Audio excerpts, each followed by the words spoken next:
सुनो सुनो, कुछ बोलने वाली हूँ बड़ा उसको लगता है हैप्पी बर्थडे। मुझे अब वो बोलने दो जो सुबह वाला।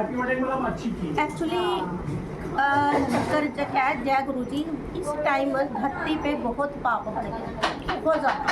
धरती माँ ऊपर वालों को कह रही है कि जितनी मनियाद आपने मुझे दी है ना, वो मनियाद जो है वो बहुत दूर की है। मैं बर्दाश्त नहीं कर पा रही हूँ, मैं बर्दाश्त नहीं कर पा रही हूँ। इनको भेजो यहाँ से। इंसान दो ही तरीके से जाता है, अगर वो ऐसे ही जाएगा वो मुड़ मुड़ वापस आएगा, अगर वो मोक्ष को प्राप्त करेगा तो वो वापस नहीं आएगा। तभी धरती का भार जो है वो कम होगा। इस टाइम हम ग्रेस पीरियड में चल रहे हैं। आप कुछ भी करोगे ना, आपको ग्रेस मार्क्स मिलेंगे, आप जन्म मृत्यु के बंधन से छूट सकते हो। लेकिन चक्कर क्या है कि जब भी गुरुओं के पास जाते हैं, देवी के पास जाते हैं, ये बच्चा नहीं पास हो रहा जी, एक कार नहीं मिल रही जी, एक कोठी नहीं मिल रही जी, ए नौकरी नहीं चल रही, यहाँ सत्संग हो रहा है, इतना चुप रहो, ये नहीं हो रहा। अब चक्कर ये है कि आप मांगने वाली चीज़ मांग ही नहीं रहे। गुरु जी ने अपने जाने के 4 दिन पहले बोला सी कि मैं जो देन आया सी वो मेरे को किसी ने नहीं लिया और मेरा जाना व्यर्थ हो गया।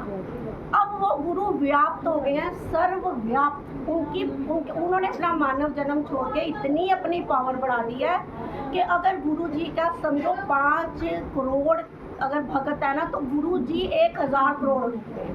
उनको इतने रूप अलॉट हो चुके हैं, वो मतलब इतने सर्वव्यापी हो चुके हैं।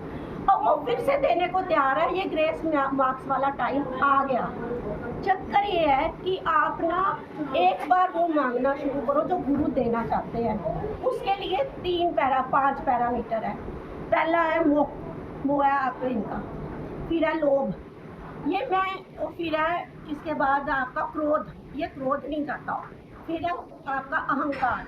ये 5 सीढ़ियाँ जो बड़े मंदिर में है, ये टापनी ही टापनी है, वरना आप मोक्ष को प्राप्त नहीं हो सकते। ये 5 दैत्य हैं जिन्होंने हमें माया में चक्कर दिखा है। गुरु जी ये भी पार कराने को तैयार है, सच कह रही हूँ, ये भी पार। लेकिन मांगो तो सही है, छुड़वाओ। हम मांगते हमें मोक्ष मांगते ही नहीं है, हम तो मेटेरियलिस्टिक चीजें मांगते हैं। मोक्ष कभी मांगा ही नहीं किसी ने। अब आपको मैं बताऊं, जो चला गया उसके लिए मांगते हैं हम, अपने लिए पर्सनली कभी नहीं। लेकिन जब जागो तब सवेरा। मुझे अब ना से सिमरे जिन्हों आप सिमराए, मैंने कईयों को बोला इनको भी बोला। फिर मैंने देखा कि वही कर सकता है जिनको ये बिठाए। मैंने सच बोलती हूँ, मैं नौकरी वाली लेडी हूँ, मैं सुबह 3 बजे उठती हूँ। मेरा गुरुजी ने टाइम फिक्स किया 3:55 पे मैं इसी जगह के ऊपर पार वाले आसन पे। उसके बाद भी मैं ऑफिस में घूमती हूँ, परिवार में घूमती हूँ, फिर अपने आप की लानत मलानत करती हूँ कि मैं इसलिए बैठी हूँ कि मैं सुबह अपने ऑफिस में घूमूँ, परिवार के लिए सोचूँ। नहीं, इसलिए बैठी हूँ गुरुजी पिछले जन्मों के पाप बख्शो। गुरुजी जो ये कर्म बंधन पड़े है, ये माया जाल पड़ा है, इसको बख्शो। और ये सिर्फ गुरु बख्श सकता है। उसके पास ही वो मेख है जो आपके पुराने लेख खत्म कर सकती है। पर उसको बोलो तो सही, मेख चलाए, वो चलाने को बैठा है। चलवाते ही नहीं। वो कुड़ी का रिश्ता दे दो, और मकान दे दो, और ये दे दो, इनसे हम बाहर नहीं आते। और एक राज की बात बताऊंगी, ये राज की अब ये ट्विस्ट है जो आप पकड़ लेना, प्लीज पकड़ लेना। जो ये मोक्ष मांगेगा ना, गुरु जी को आपके ये तो छोटी चीजें ये पूरी करनी पड़ेगी। पूछो क्यों? क्योंकि अगर मोक्ष चाहिए तो ये घड़े उनको भरने पड़ेंगे। ये घड़े नहीं भरेंगे तो आप उनके साथ आत्मीयता कर भी नहीं पाओगे।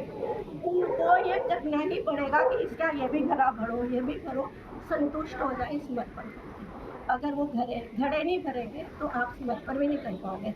मांगो मत के घड़े भरो, मांगो मत के घड़े भरो।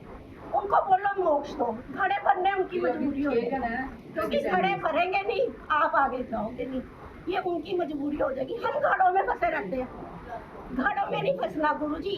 ये है संगत जी ट्विस्ट क्या है कि घड़े भरने को नहीं बोलना। ट्विस्ट ये है कि ऊपर वाली चीज मांगनी, नीचे वाली वो खुद देंगे। वो इसलिए देंगे कि वो ऊपर वाली तक आप पहुंच सकें, नहीं तो नीचे वो नीचे रहोगे तो ऊपर जाओगे नहीं। संगत जी प्लीज ये ट्विस्ट ले लो। मैंने गुरुजी का राज बता दिया आपको कि ये नीचे वाली नहीं मांगनी, नीचे वाली ऊपर वाली मांगो। नीचे वाली वो मजबूरी में देंगे ताकि इधर से उलझन छूटे, ऊपर जाओ। जब इधर ही मांगते रहोगे तो ऊपर वाला तो वो देंगे ही नहीं। बस मैं यही कहती हूँ, मोक्ष मांगो। और मोक्ष कैसे मिलेगा, इसकी एक दूसरी, जब आप अमृत वेला में बैठते हो तो आपको धरती माँ पहले अलाउ करती है। अगर वो अलाउ करेगी तो ज़मीन पे आपकी समाधि लगेगी और आप, ये आपका जो मूलाधार चक्र है ना, ये धरती माँ के साथ जुड़ा हुआ है। ये वही चक्र है जहाँ पे आपको सेक्स तंग करता है, दुनियावी चीज़ें तंग करती हैं, बहुत सारी जो ये माया जाला तंग करता है, ये धरती माँ का माया जाला है। सबसे पहले धरती माँ को सुबह प्रणाम करो। सब लोग पहला पैर रखो, धरती माँ को बोलो हमें माफ़ कर, हम तुझे दूषित करते हैं, हमने तेरे पे भार डाला है, ये माँ हमें माफ़। जब वो माफ़ करेगी ना, वो आपको बिठाएगी तो आपको मूलाधार चक्र आपका खोलेगी। उसी चक्र से ज्योति निकलेगी। वो मूलाधार से होती हुई स्वादिष्टांग चक्र पे जाएगी, नाभि चक्र पे जाएगी, हृदय चक्र पे आएगी। फिर आपने आकाश पिता को याद करना, वो सहस्त्रार चक्र खोलेगा। फिर वो आज्ञा चक्र पे आएगा, फिर वो यहाँ पे विशुद्धि चक्र पे आएगा, फिर हृदय चक्र पे आएगा। नीचे से 3 चक्र धरती माँ देगी और चौथे पे आएगी।